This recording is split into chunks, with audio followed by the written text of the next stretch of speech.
सुतल बानी हम त जगावा तारू काहे, देहिया से लूह का हटावा तारू काहे। सुतल बानी हम त जगावा तारू काहे, देहिया से लूह का हटावा तारू काहे।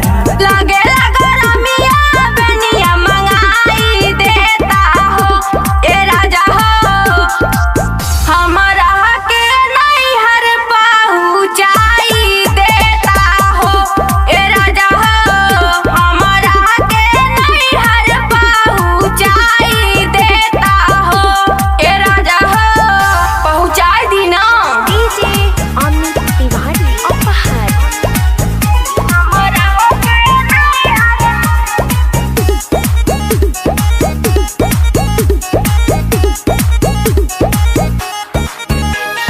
भीतरी पासी छत बाटे देहिया, भीगे जाते बाटे हमरो सड़िया।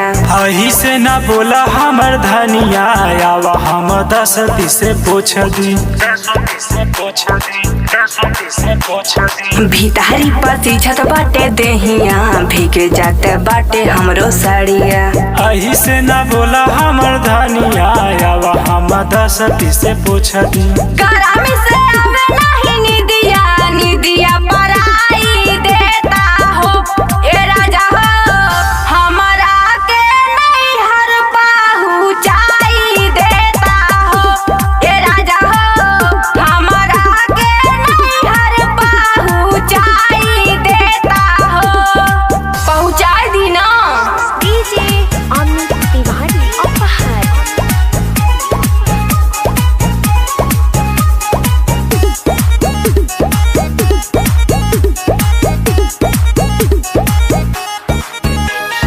अब नहीं रहा तोरा घर में, कुलदीप भागे जाए नई हर में। तोहरा न तनी को बुझाला, पाती के बात न काटल जाला। अब नहीं रहा तोरा घर में, कुलदीप भागे जाए नई हर में। तोहरा न तनी को बुझाला, पाती के बात न काटल जाला। बिहार से कहीं के सफरिया मंगा